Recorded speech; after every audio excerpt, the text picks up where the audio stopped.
Imagine a beauty industry that wants to leave the world a better place. And imagine if all the big cosmetics corporations in the world genuinely had that as their overarching philosophy and mission, leaving the world a better place. How different would our world look? How different would the very concept of beauty be? How different would our formulations look and feel? How different would our waste problem be? How different would we look?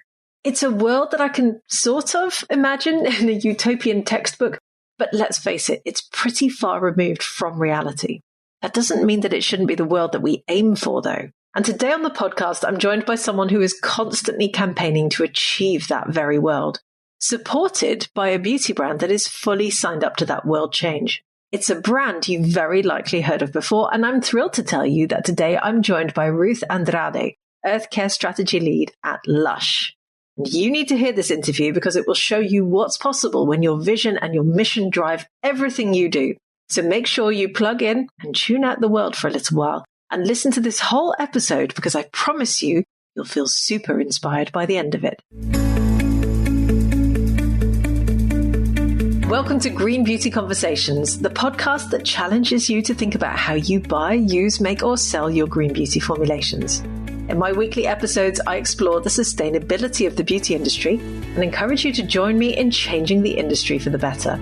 I'm your host, Lorraine Dahlmeyer. I'm a chartered environmentalist, biologist, and the CEO of award-winning online organic cosmetic formulation school, Formula Botanica.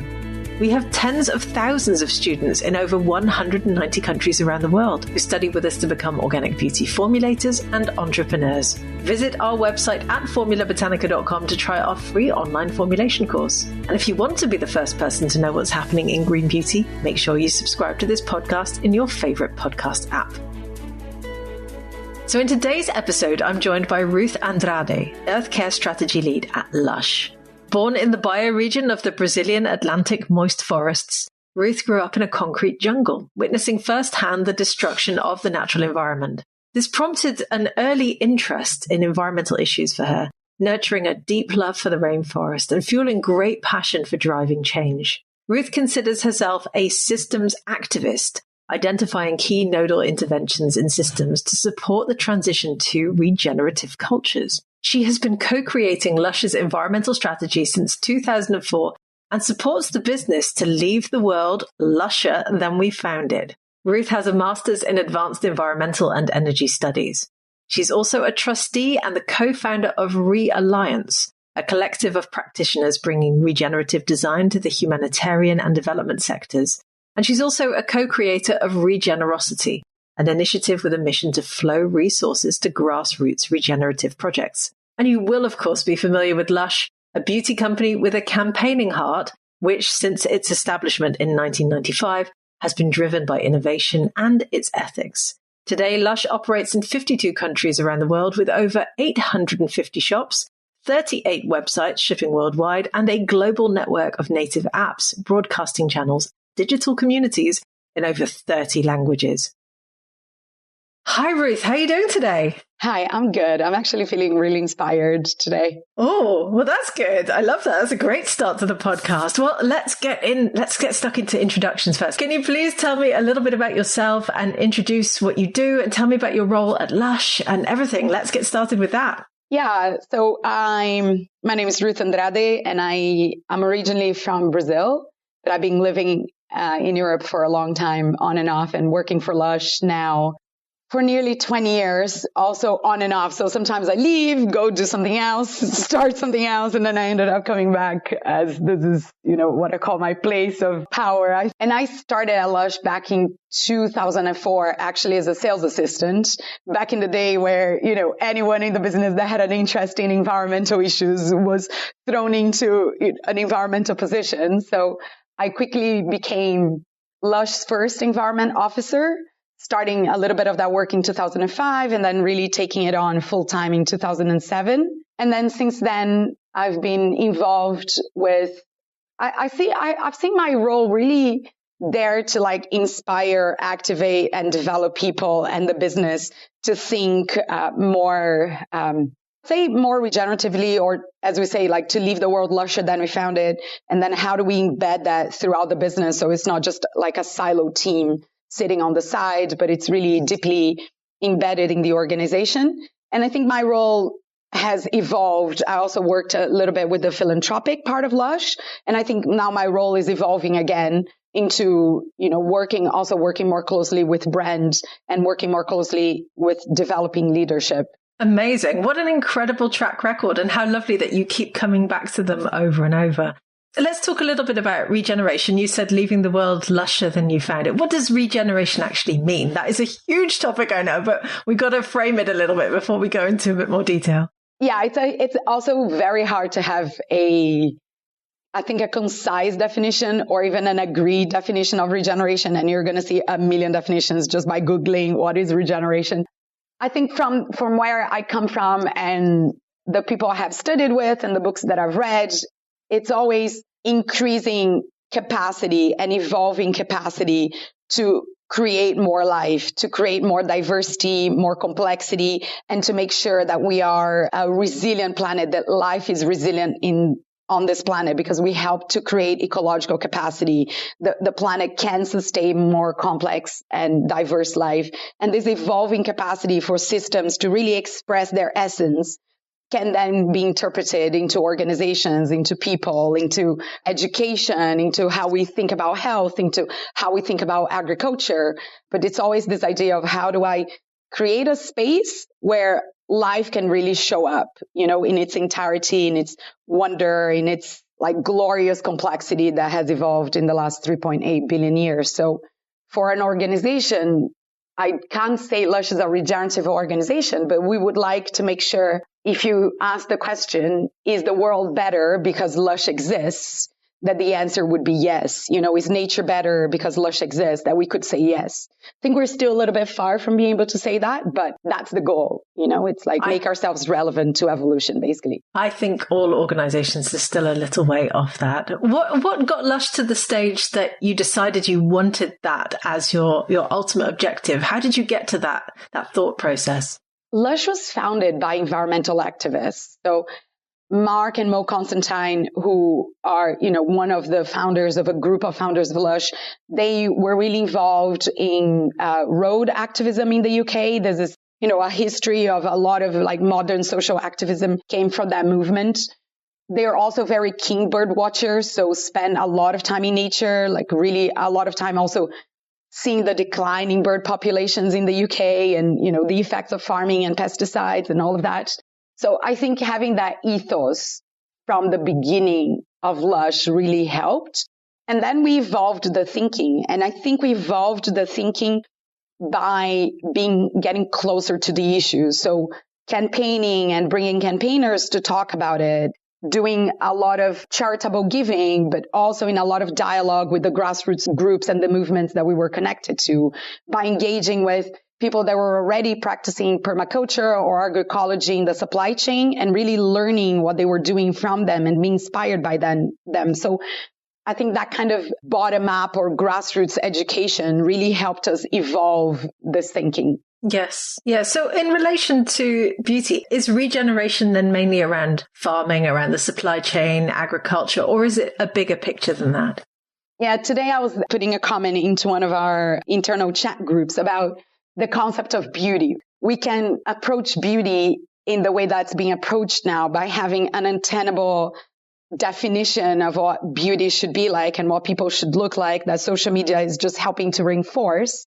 And then all cosmetics companies are trying to create products and services to keep reinforcing that sense of beauty. Despite all the work with body positivity, it's still, you need to have flawless skin and you need to have amazing hair and all of that. And I was thinking, what does it look like to have a brand that is evolving people's capacity to feel beautiful?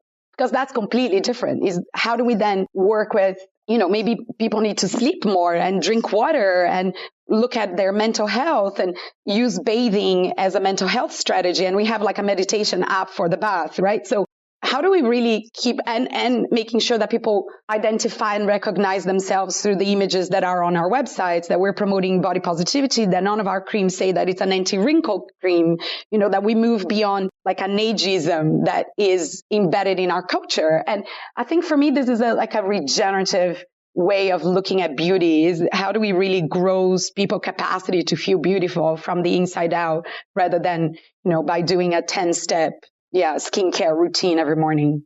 Yeah, I totally get it. And actually, this is music to my ears. I've recorded so many podcast episodes on this very topic. So I love that you've just said that.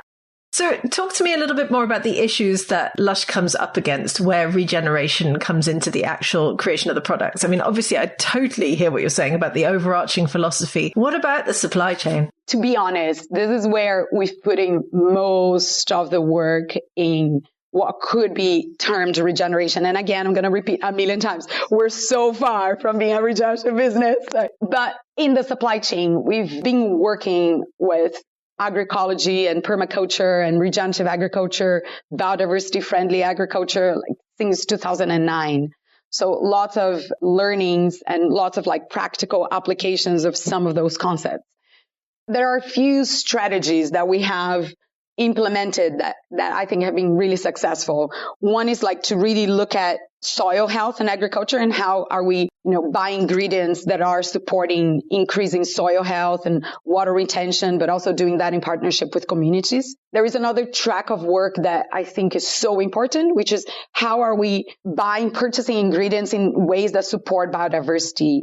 And it's either because we're doing them in partnership with conservation organizations, or we're working with, for example, the so-called non-timber forest products, which, the cosmetics industry is really primed to make use of those ingredients.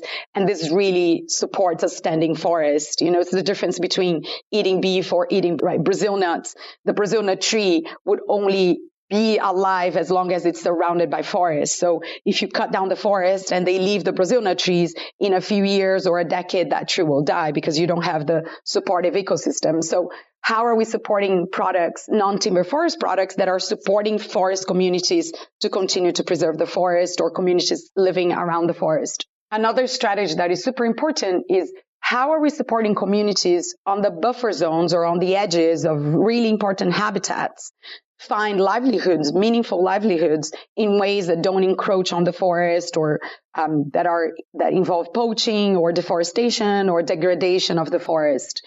And I think we have tons of examples of all of those three strategies.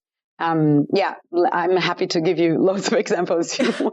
I would love to hear more. I mean, it sounds like a huge undertaking for an organization such as Lush. I mean, you've got stores all over the world. I've been buying from Lush for years. And how on earth do you even start with that? The supply chain must be vast. So I'd love to hear some examples. We have over 1,000 suppliers. And wow. And I think Lush has done something really interesting as well. We've decentralized manufacturing. So we have manufacturing in 6 countries, in Canada, in the UK, in Germany, in Japan, Croatia, and Australia.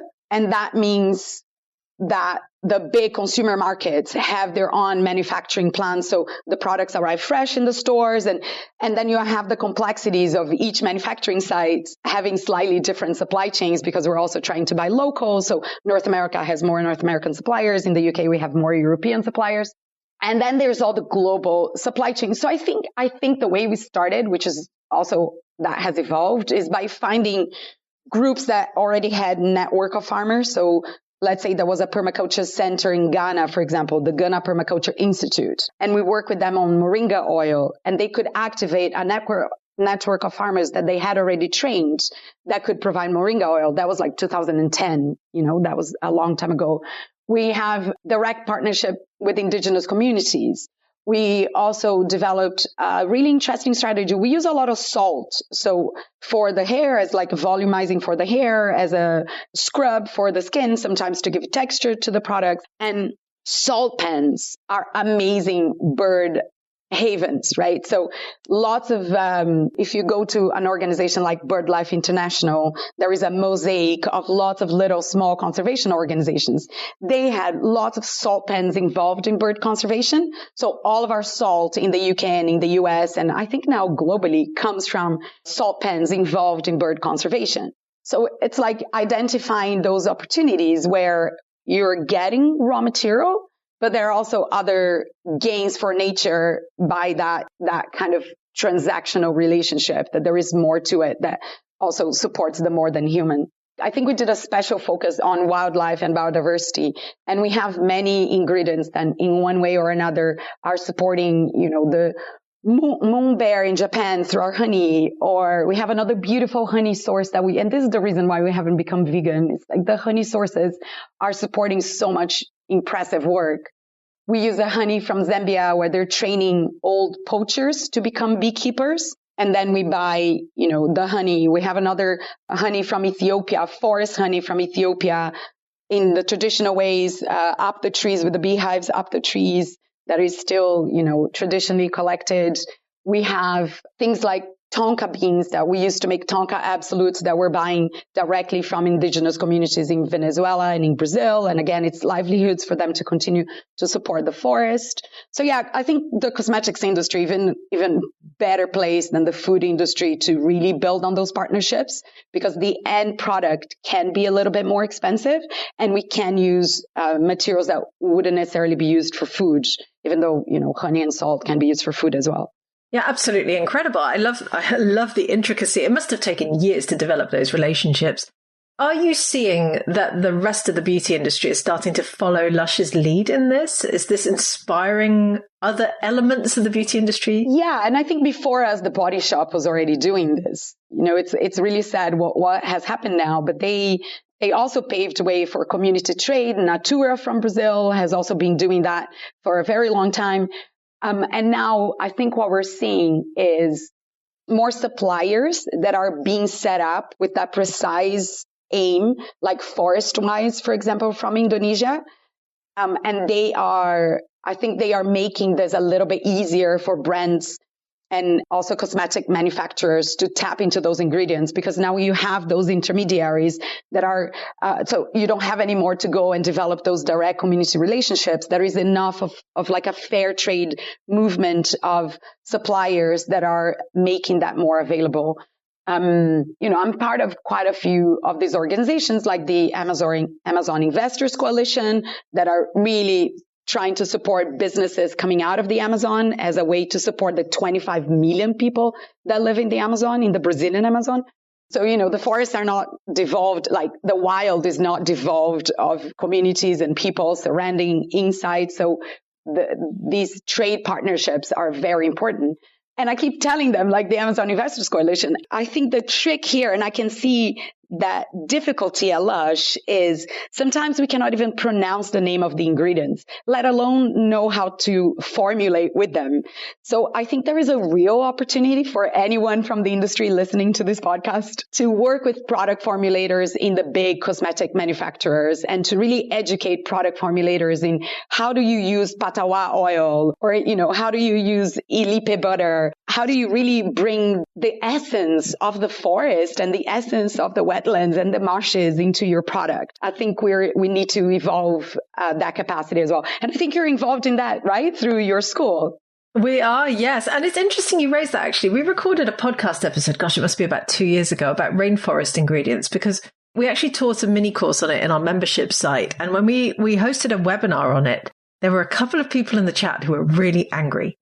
Really passionately angry about the fact that we were talking about rainforest ingredients, because there's this vision of it's from the rainforest, therefore we must leave it entirely untouched. And I wonder if that's something that you've ever come up against, actually, because there's this criticism of it's sort of holy, don't touch the rainforest. And yet everything you've been talking about suggests the opposite. Exactly. I think there are parts of the world that really need to be left untouched, including really important pieces of forest in Congo or in the Amazon or even in the Atlantic rainforest or even in the boreal forest in Canada and Siberia and all of that. But those forests are surrounded by people. You have, in the Amazon, for example, the meat that you eat or the feed of the chicken or the pork that you're eating is already coming from the forest. So it's way better to have ingredients that are really supporting trees to be standing, because you're adding value to standing trees, than the forest having more value deforested, because then you're putting cows. And the Amazon, imagine a hectare of primary forest in the Amazon, like the number of species and diversity and intelligence, right, of life in that piece of land. And you are taking all of that and putting less than 2 heads of cattle per hectare of Amazon rainforest. So of course, it's better to find partnerships that you are, taking products in a very gentle and non-extractive and non-invasive way. To also go back to Brazil, like the forest peoples really fought in the 80s to have extractive conservation areas. So specific conservation areas where they can do the extraction. So they cannot do it everywhere, but in certain areas they can. Rubber tappers. This activism in Brazil came from the forest community. So who are we, white people of the global north, to suddenly say, the forest should be untouched, and forest communities that are there on the buffer zones will have to find a way to make an income. Yes, absolutely. It's a complex topic. Yeah, but we have that issue. I remember having those conversations at Lush as well at the very early start of this work. Yeah. Interesting. Well, let's take the topic out a little bit wider again, because we're talking about regeneration, regenerative beauty. You've already hinted at, you've said very openly, we're nowhere near that yet. Is there even really such a thing as regenerative beauty? Do you think it could ever even exist? I don't know at the moment. I think we shouldn't stop trying. I think our future right now depends on us not losing hope that we can actually achieve a regenerative economy. I just don't think we can achieve it with current levels of consumption.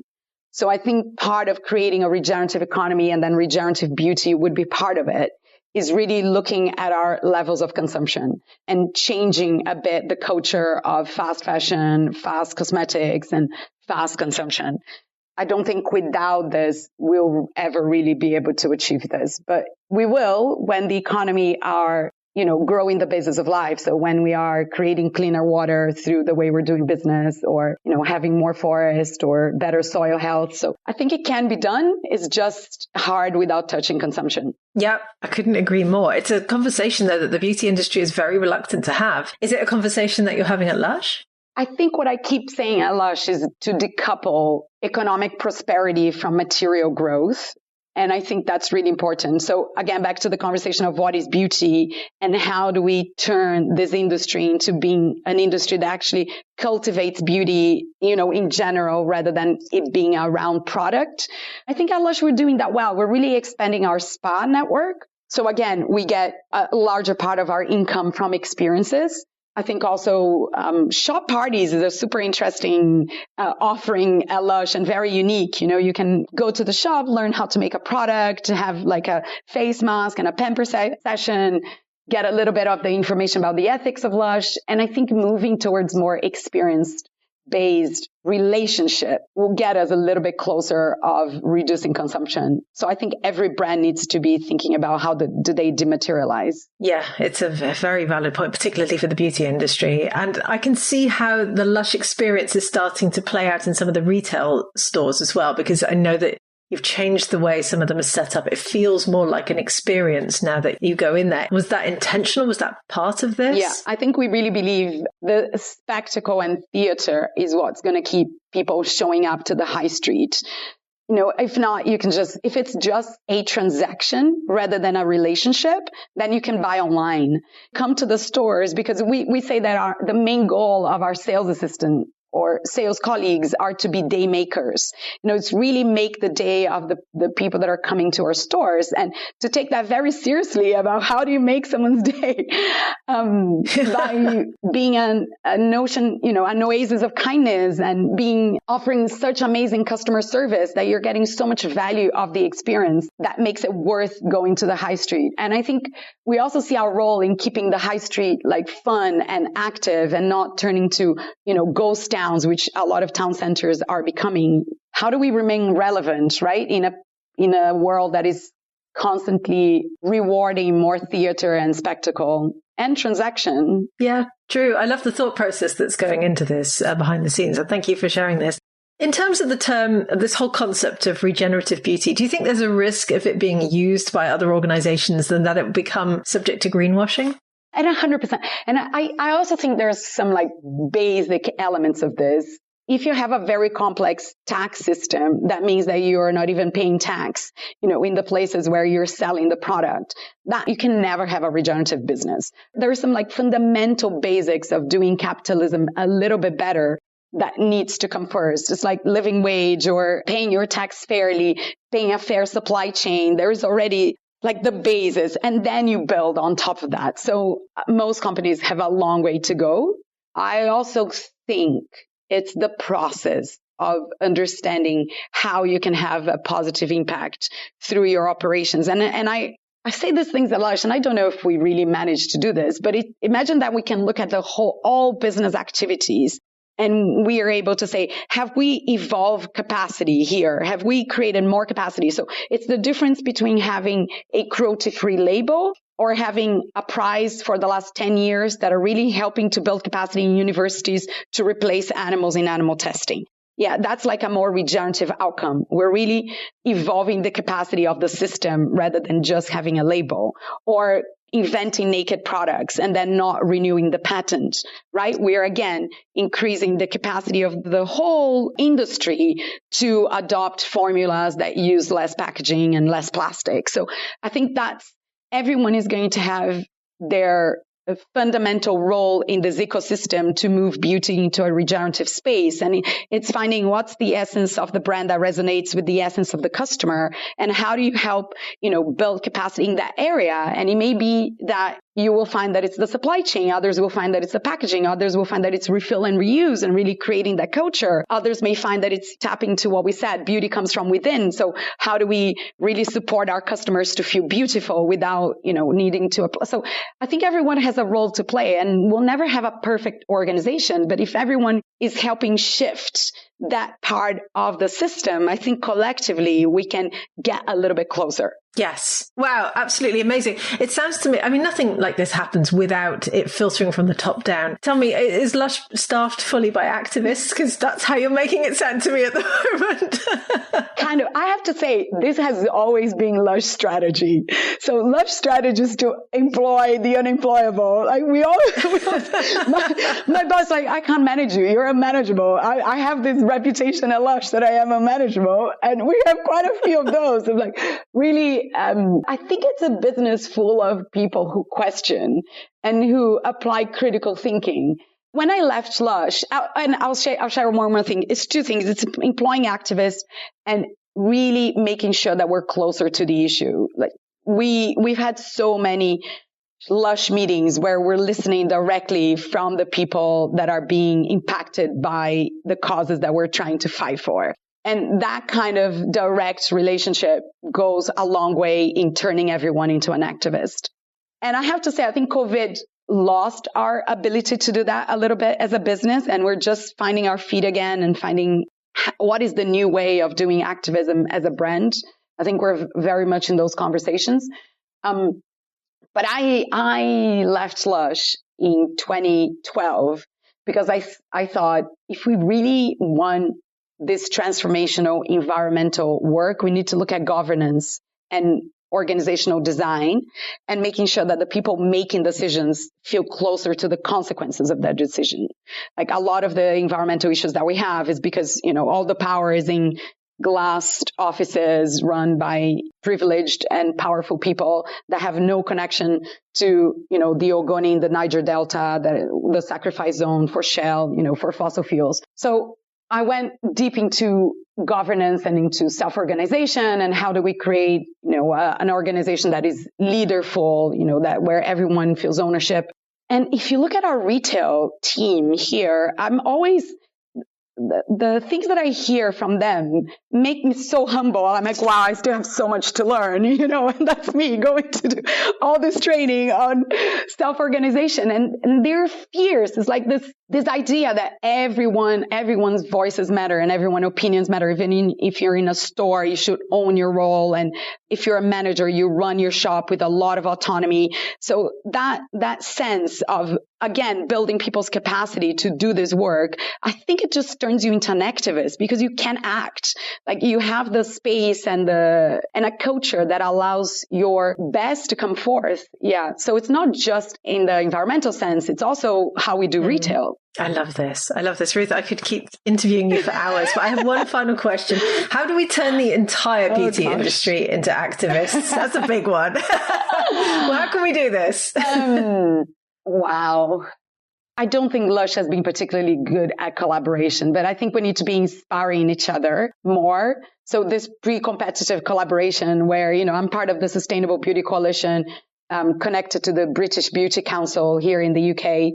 And it's really cool to be with my peers, discussing systemic issues of packaging, of reuse or, consumption. So I think that's one strategy. I think another is to, invite staff and invite people working for the business that are really connected to those issues to have platform and have a voice and have what we call the intrapreneurs, the really entrepreneurial spirits within the organization, letting them come forth rather than only the future of the business being in the hands of people that are often very disconnected to what's happening, on the factory floor or in the shops. And how do you do that bottom up? But for me, the revolution is always bottom up, right? It's always what's coming from the community, from your customers, from the bases. But yeah, maybe I haven't answered your question really well. I don't know. I think we need to inspire people more. You have certainly inspired me today, and I know you have inspired all of our listeners. So where can people learn more about the work that you're doing with Lush? Yeah, we have our website, which is www.lush.com. We also have a website called weare.lush.com that has more about our policies and more of the stories and the things that we're doing. I think that's how, and also come to our stores, engage with the product, read the labels, talk to our shop staff and our colleagues in the stores, and join our campaigns when we have them in the window, come and write to your MP and get involved, I'd say. I love it. We will include all of those links in the show notes. Ruth, it has been such a privilege to interview you today. Thank you so much for coming onto the podcast. Yeah, my pleasure. Thank you. Bye. Bye. I would love to hear your thoughts on this episode. Is regeneration a concept that you think beauty can embrace? How can the beauty industry leave the world a better place? Leave me and my team a comment on our social channels, as we all love hearing from you. And if you want to hear more about some of the topics we covered today, please do delve back into the podcast archives. Some great examples include episode 169, in which I interviewed Sean Russell of the B Corp Beauty Coalition, who also made some really brilliant points around the very definition of beauty, which Ruth touched on too. Or episode 105, in which I talked with Anna Green, education manager here at Formula Botanica, about the sustainability of rainforest ingredients, which of course we also touched on today. Or listen to episode 124, in which I set out my 4 rather controversial pillars of sustainable beauty, which I've since been invited to publish in many magazines around the world. There's a wealth of information in our old episodes, and I do encourage you to go back and listen to them. Thank you for joining Ruth and I for this latest episode of Green Beauty Conversations. I really hope you enjoyed it. If you did, please do leave us a 5-star review so that other people can enjoy these conversations too. Make sure you subscribe to the podcast on Apple Podcasts or Spotify or whatever your favorite podcast app is, and stay tuned for the next episode. Follow Formula Botanica at Formula Botanica on Facebook, Instagram, YouTube, Pinterest, TikTok, Twitter, LinkedIn, we're everywhere.